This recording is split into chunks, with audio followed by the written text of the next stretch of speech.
This is Before Showtime, a podcast by Metropole Orkest.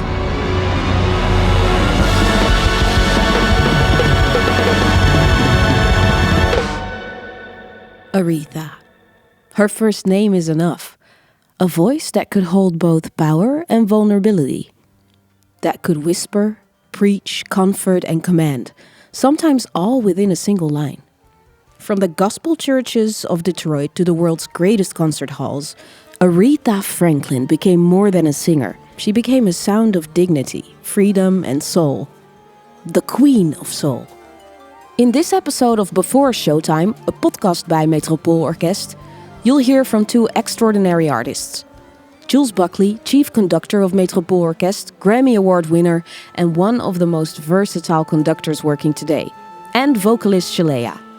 One of the few singers of her generation with the range, musicality, and emotional depth to take on the legacy of Aretha Franklin, while still making the songs her own.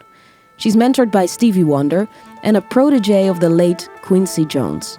She was made for this music. This podcast is recorded on the day of them performing a tribute to Aretha Franklin at TivoliVredenburg in Utrecht. All the live music in this episode of Before Showtime is performed by Metropole Orkest and Sheléa, honoring songs that are deeply loved, deeply personal, and almost untouchable. My name is Eva Cleven. I'm a radio DJ, presenter, and host of this podcast. So it's up to me to say, welcome to Before Showtime. Thank you. Thank you so much for having us. I'm very excited because this is the first episode of this podcast series for Metropole Orkest Before Showtime. And I'm so happy it's with the both of you. And I'm so happy that we can talk about an absolute legend. Oh, yeah. Yeah. I wanted to know how Jules, as a conductor, and Sheléa, stepping into the spirit of Aretha Franklin, prepare for a performance like this. What does it take to walk on stage fully ready to carry music this iconic? It starts with, I would say, a lot of hydration. Because as you said, Aretha's music is not easy. It is not for the faint of heart. So no. I have to be, especially doing these shows, some of them back to back, I have to be completely hydrated. So I'm steaming. I'm waking up steaming. I'm drinking as much water as I can. My little thing that I do is like, whoo! And if that was easy to come out, then I'm like, okay, it's going to be okay. And only I know how that feels. But sometimes it'll be a lot of air instead of tone. Mm-hmm. So how did the ooh feel today? Yeah, I was wondering that. Yeah, because it sounded beautiful. Was but that that's the first one, or did you?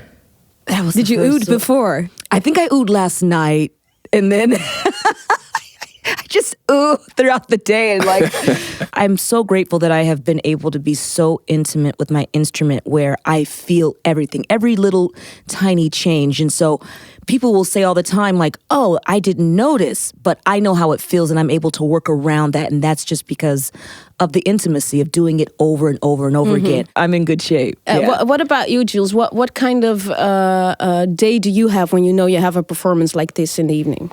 Yeah, it's a really interesting question. I tend to kind of, when I wake up, obviously it's on your mind immediately what's coming up that evening.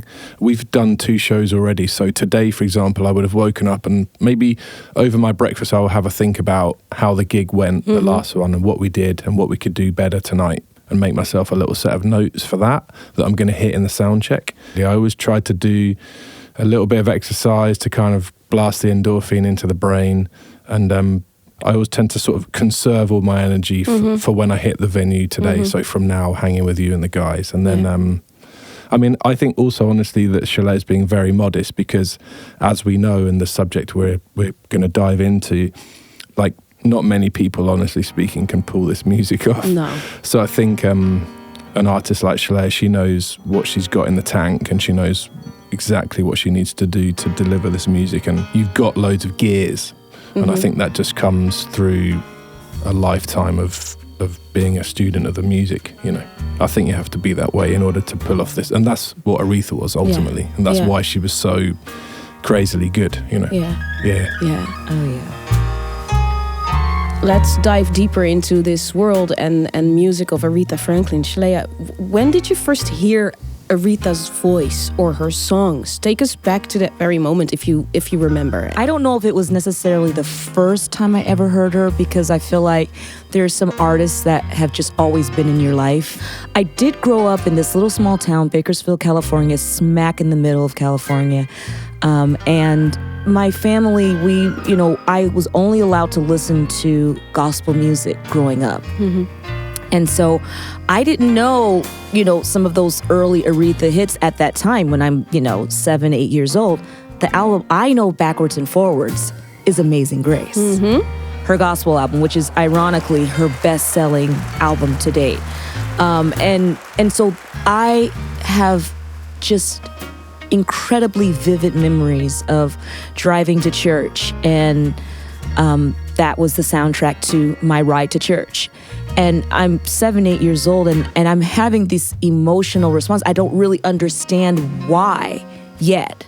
I haven't lived yet, but it's bringing tears to my eyes at that really, really young age. And so she had that impact on all ages. We're talking about this little girl who is just listening to her gospel album and is feeling something so deep, without necessarily the language at that time or even the life experience, but yet it was affecting me that way. And so that's why it has been so rewarding now, even with when we were talking about the set list, Jules and I, these songs were really chosen with a lot of intention and a lot of thought behind it. Mm-hmm. And I wanted to start the show with Precious Memories because that's actually how she starts the album.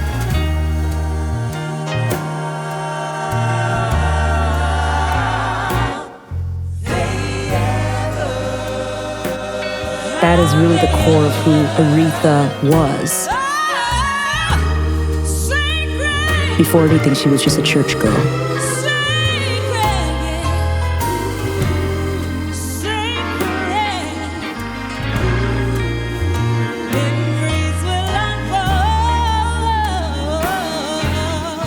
So that's how gospel made it onto the set list. And while Sheléa and Jules were getting ready for tonight's tribute to Aretha Franklin, the anticipation inside the venue was building just as much. Right before showtime, I walked up to a lovely couple with just one simple question. Which Aretha Franklin song are you hoping to hear tonight? You said you hope they're going to play some old gospels. Yeah, really the old gospel stuff. It's I think it's also where she was schooled and grounded in this tradition. So, do you want a spoiler? A spoiler? Yeah. Well, yeah. You've come to the right show. Really? That's good. That's good. Yeah. And what about you, Jules? Do you remember the first time you heard an Aretha song? I think so. It would have been one of the major hits because my mum's brother, he collected soul records. And so he had an absolute stack of them, and a chunk of those made their way into our house. Mm-hmm. So when I was a little kid, and do you remember that there's like a series or a line from Atlantic which is like This Is Soul or something, and on it's like a collection of like the best of the best. Yeah, I have the Otis Redding This Is Soul. I've got it too. You got it. It's a good one. Exactly. Good record. Yeah, I've got the same record, right? And so there were a lot of those in the collection, and so I guess like Respect or something like that would no doubt have been on one of these vinyls. It's for no respect for your trouble. Hey baby, just bring your kids home. Just baby. And I think it's contentious, but on the, because on these records you'd have had some ridiculous talent, track after track. Yeah. But no one had a voice like Aretha. There's something very funny happening in Aretha's voice during one particular line in this song. Let's listen to her isolated vocals. It's at the very start of the song Respect. And I should apologize in advance, because once you hear it, you can never unhear it. Listen closely to the way she sings the word need. You ready? Here we go. What you want, baby, I got it. What you need, do you know I got it? You got it? There's something going on with her voice. Let me isolate her vocals some more. Listen very closely to the way she sings the word need. What you want, baby, I got it. What you what do you think happened in this recording? I think there was some vocal fatigue going on. Yeah. I think it was some vocal. I can hear it. What you need? It's like a little, it skipped a little bit. And that happens from a little hoarseness, a little dryness. But I think what I love about it is that, I don't know if you guys know the producers, Jimmy Jam and Terry Lewis. They did all of Janet, New Edition, Boyz II Men. Incredible songwriter-producers. They just had that record into the Grammy Hall of Fame, didn't they? They did, absolutely. But something that they really, really taught me, they said, Sheléa, and I remember thinking, this doesn't make sense to me, but now I totally understand it. When I first met them, I hadn't gone through, the big heartbreak of my life. And so I was singing, and it was perfect. Mm-hmm. It was always in tune. Mm-hmm. It was, and I still sing in tune. That's always the goal, right? I mean, you want to sing in tune. You want to be in good voice. Yeah. Right.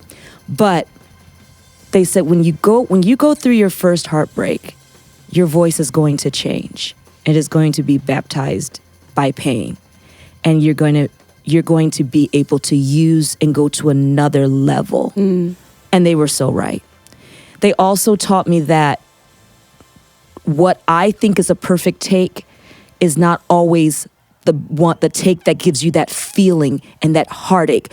So when I hear her cough on her, do that little hiccup on what you need, that's vulnerable. Yeah. That makes me feel that in a way as opposed to if she actually sang it perfectly. With clarity. Yeah. So that's what to me, that's what stands out to me when I listen to those very bare, naked vocals. You hear the vulnerability that you kind of missed with all of the instruments. Do we know who was producing that record? I'm not sure who produced that one. It was the famous producer-arranger duo Jerry Wexler and Arif Mardin. Well, there you go. Yeah, cool. Yeah. Well, heavyweights. Yeah, heavyweights. Yeah. Together, they transformed Otis Redding's Respect into a soul revolution. What you want, honey, you got it. Wexler created the raw studio energy, while Mardin shaped the horns and rhythm around Aretha's powerhouse vocals. The result is a Motown-era anthem. Because in the modern day, you see videos, right? You've got Billie Eilish talking about how she tracks up her vocal in it. Actually, it's not Billie Eilish, but Phineas, her brother and co-producer, explaining the vocals of Billie Eilish, Birds of a Feather. And then, of course, big vocal stack of really profoundly beautiful harmonies. It's like 479 vocal takes all chopped into one over the course of 2 minutes, 57 seconds. Birds of a feather, we should stick together. I know I said I'd never think I wasn't better. Yeah. Cool, sounds great. Well done. But Aretha was in the time where the technical facilities of the studio were pretty limited as well. True. So, right, you're on tape. Maybe they had, 24 channels max, probably less at the time she recorded that. Yeah. Mm-hmm. And I think it was about, the overarching feeling of things. And okay, this is cool, this is good enough, this has the soul, or this has the vibe. So we're going to take that one with its imperfections. Because if you look at other artists, I saw a clip online the other day, it was like a guy was like, hey, I've always wanted to tune this Michael Jackson note. Mm-hmm. So then they took a clip of it and then he tuned it. We're going to pitch correct this part. I am the one. Ready? And then when he played it back, I am the one. It kind of just wasn't as interesting. No. Right. Yeah. And so I think, I do think in those days, way more musicians were playing live together in the studio. The band was laying it down. Absolutely. The vocalist comes in and lays, maybe sometimes they were laying it down together, sometimes with a full orchestra in the room at the same time. So, and I kind of miss that. Me too. Well, then you have the perfect job, because that is what you do. I mean, you go on stage. You go on stage and do what these guys were doing way back. That's right. You're performing it live. It's crazy because I remember when Tony Bennett was recording his album of duets. Mm-hmm. And, you had some of, I would say, newer artists that were joining him. And some of them were saying how intimidated they felt because when they did record it in the studio, it was the whole orchestra. Yeah. It was everybody. Wow. You walked in, we're pressing play, everybody's on. And so sometimes in this newer generation, you're trained to okay, get this one line. Yeah. Get this verse, get this word. You know what Sheléa is talking about here? I looked for it and I found a making-of video of Tony Bennett duets. In this case, it's the duet with Michael Bublé. Listen to Michael's reaction, finding out the recording setup for his duet with Tony Bennett includes the whole band. You walked in. I don't think you were expecting that. No, Tony and the band, right? No, I didn't know. I thought we were going to do the track. So when I saw you first, and they said, yeah, we're in here, they're setting up the band, and I thought, I've never done it like this. I was afraid, actually. Yeah, that can be kind of intimidating. But Sheléa has a good point. Back then, as you said, everybody was in the same room, breathing the same air, existing at the same time on this body of music, and I think you hear the difference. Tony Bennett himself couldn't agree more. To me, I think when you record, the closer you get to a natural performance, is the better the record gets. And I think that's why it's standing the test of time. I was listening to a lot of Aretha songs, and they all, well, not all, but some of them have like a beautiful 60s or 70s fade out. But you're playing with an orchestra, you can't fade out. So what did you do to end a very classic Aretha song that does not have like a set ending? Okay, yeah, this is really interesting because this also comes down to the culture of the day. Sure. I mean, back in the day when a lot of songs that people would go into the studio, they've already been jamming them live for a long time, right?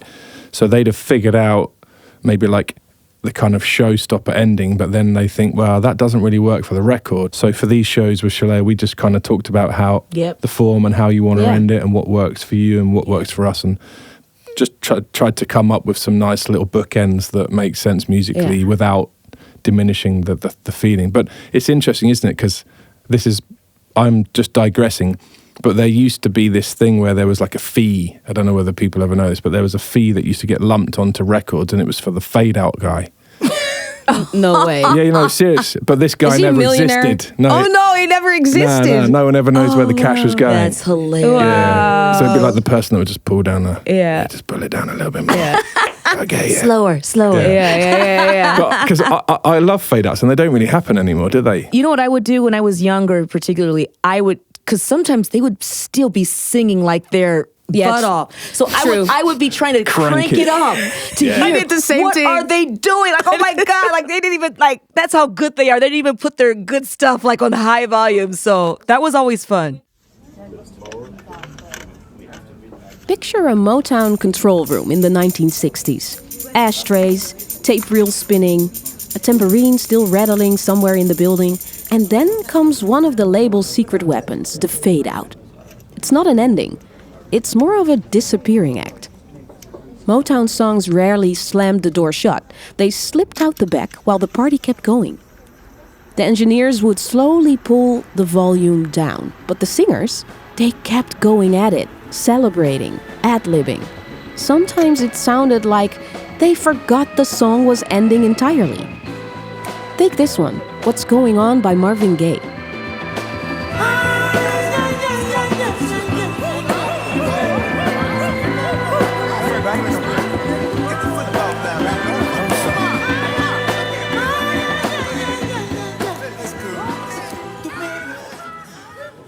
And they're really getting into it, and then it starts turning down like, oh! And then hit that run right there. That was the one. That's such a good image of you turning up the volume as the fade out guy just faded it out. Yeah. And then you'd push the headphones a bit closer to your head.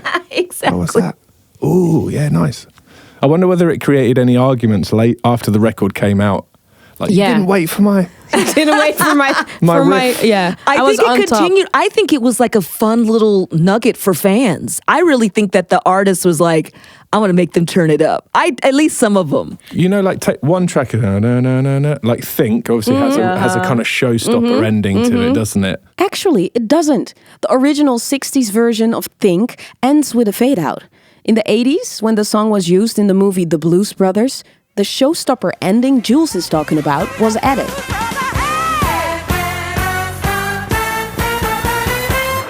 Now, that's how you end a song.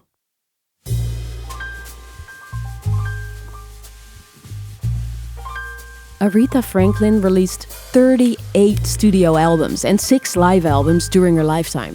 Together they contain more than 550 songs. It's incredible. I mean, it's a universe of soul, gospel, heartbreak. So for this tribute, Sheléa and Jules selected just 19 songs. They'll start with Precious Memories and close with Bridge Over Troubled Water as an encore. You know, I remember when Jules and we first started talking about it, I told him, I said, listen, I know we have to do the hits and I promise I'm down for it. But what I really want to show in this tribute is Aretha, the musician, you know, Aretha, the songstress who sang for soundtracks, Aretha, the jazz singer, because before she was doing her own material, she was doing jazz standards like Skylark.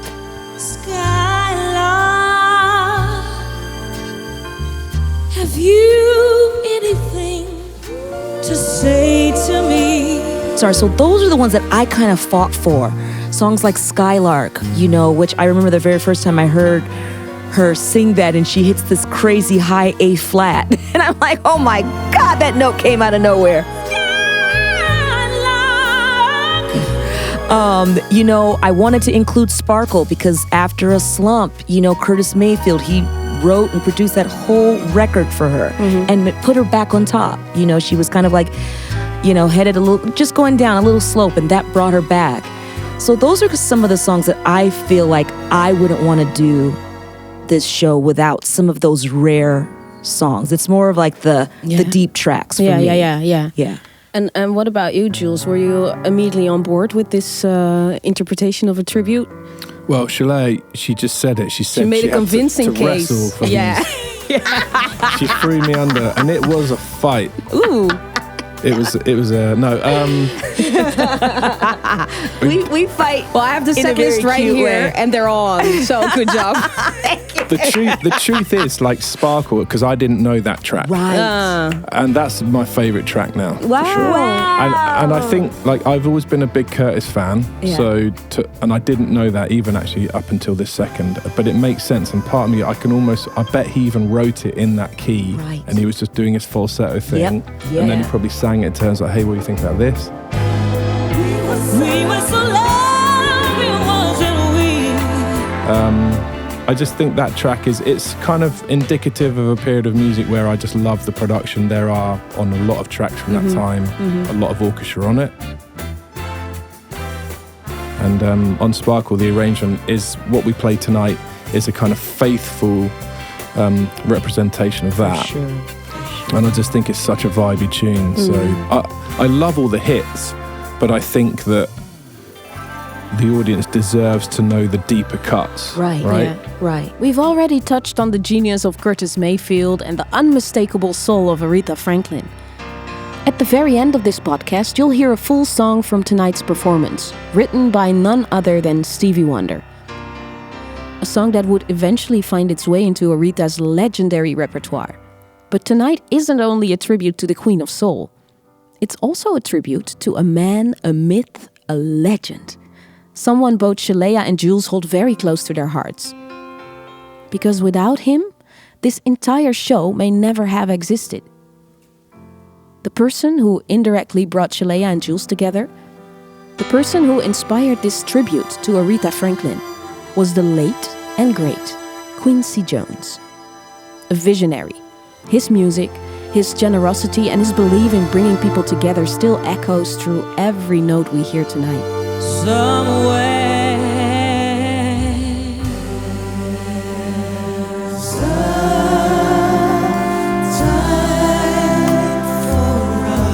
I know there is a time for us.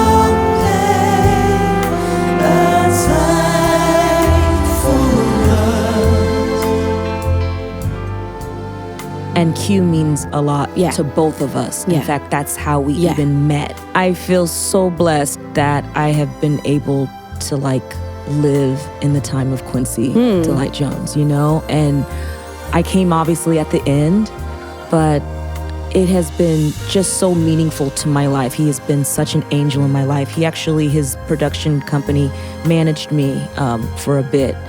And so 2019, he was doing this world tour. We did the O2 Arena in London. We did Accor Hotels Arena in Paris. And then we ended in the Montreux Jazz Festival. And this was like 2019. And so, you know, meet this guy. He comes up and he's conducting. He's a little quiet, a little reserved. And it was Jules. I was just marking, just checking things, checking the... But one thing I really noticed, like right away, is he was so precise, but he did it in such a kind way. And if you guys know, any of the listeners out there know, like, just sometimes the culture with conductors and orchestras, it's not always like super warm fuzzy. So Jules made the environment very warm, very like easy, but he still wasn't letting anything slide. But he would do it in such a loving but very precise way. And I was immediately drawn to him, and we just had this instant connection. And to me, every time we work together, it reminds me of Q. Because it's like that was the first time we met. So I feel like we're honoring Q and we're doing what he would want us to do. Even in this tribute to Aretha Franklin, you're also bringing a tribute to Quincy Jones and his legacy. Exactly. I miss him so much, and Q means so much to me. We're continuing the legacy that I believe Q imparted to both of us. And this song, Somewhere, I was able to sing it to him on his very last birthday when he turned 91 years old. And so tonight I want to dedicate this song to Quincy Delight Jones. This is Somewhere.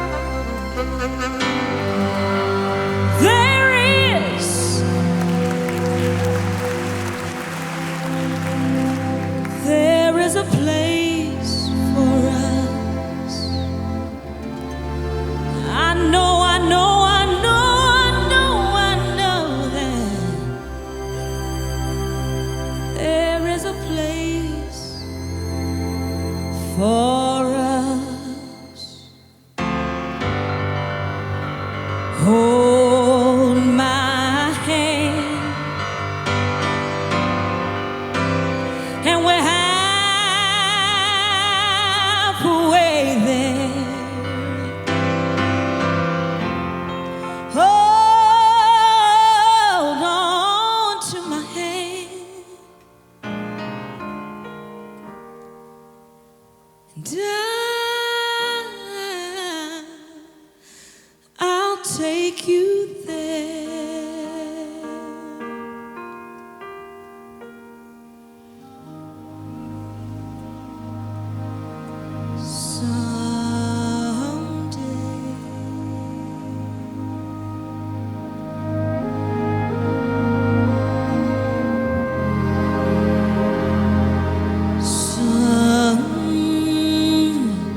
Somewhere.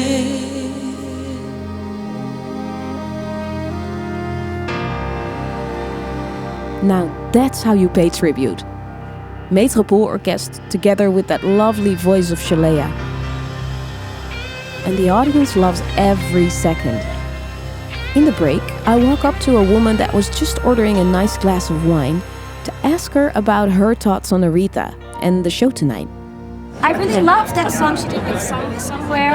Oh, that was so... I was actually about to cry, I swear. I had tears in my eyes. That was so nice. The lyrics of her songs are very immediate. I can really understand them and they make so much sense to me. I can create images in my head when she sings, you know? And I can imagine her struggle, her desire, her love, and that really is something for me. Because I actually listen to Aretha Franklin every morning. So every morning I wake up and I'm like, Alexa, please play Aretha Franklin, because I need this day to start in the right way. Can I guess what song you play? Okay, go. Is it Say a Little Prayer? How did you do that? Because she sings. The moment I wake up, before I put on my makeup, I say a little prayer for you. Everybody, at some point in their life, has come across the music of Aretha Franklin.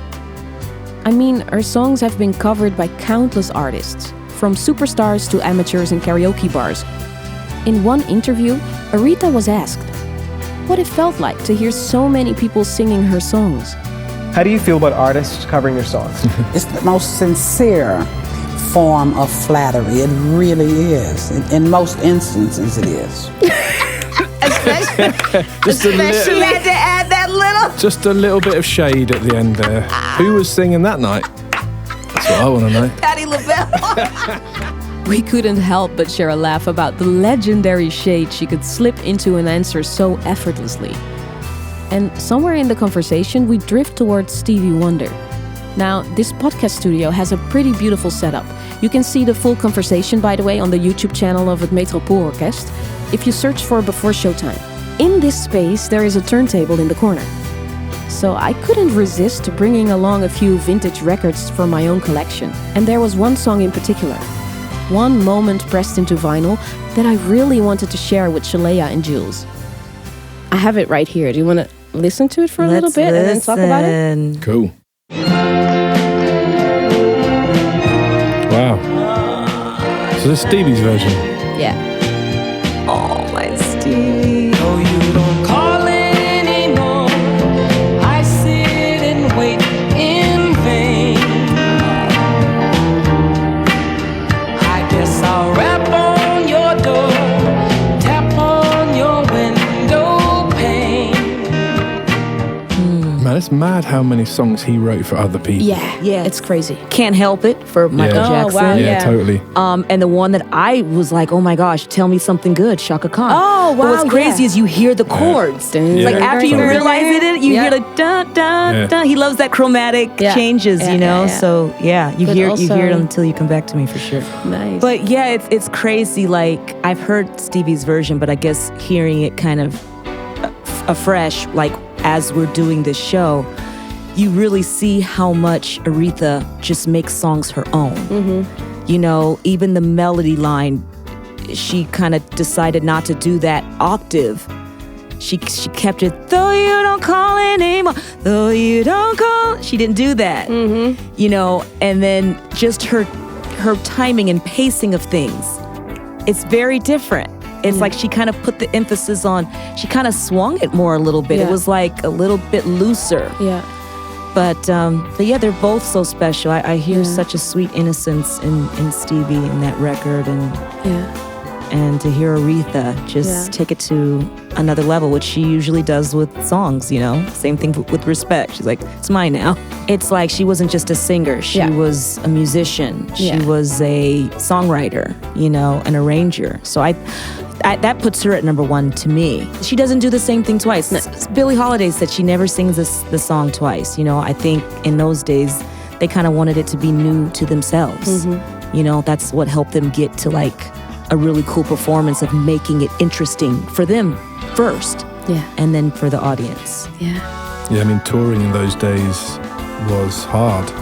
You know, it was really hard. It was bussing everywhere, and you know, they did crazy amounts of gigs, didn't they? She didn't like flying, huh? She didn't like going in on her later planes years. In her later years. Yeah. So she had Can to understand that, yeah. That's why she hadn't been to, when we did it at the Royal Albert Hall, they were just like, she hadn't been there since, because didn't the Queen ask her to come and she still didn't come? Well, she was the Queen. There was only... It's like, no, I think she was just too scared. I don't recognise your sovereignty because I've got my own. Thank you very much. I think that beautiful quote of Jules wraps up this episode of Before Showtime. Thanks, Eva. That's it. Nice, that's Thank cool. you so much. A tribute to Aretha Franklin with the Metropole Orkest and Sheléa is something I don't want you to miss out on. More episodes are coming, by the way, so subscribe to Before Showtime.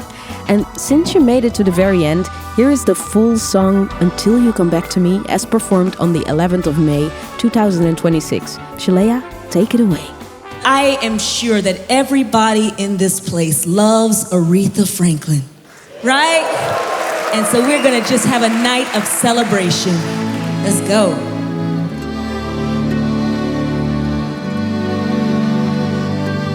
This song was actually written by Stevie Wonder.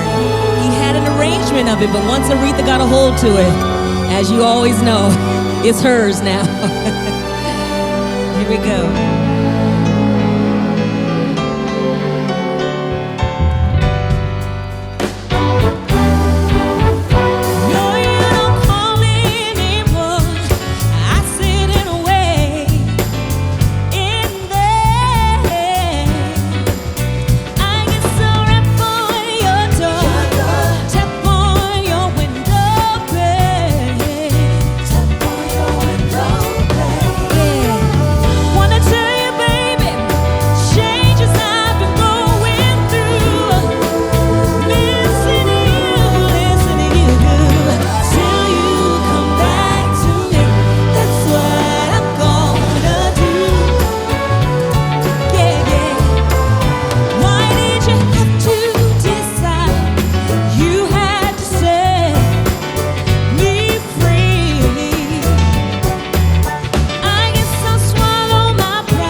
That's it for now.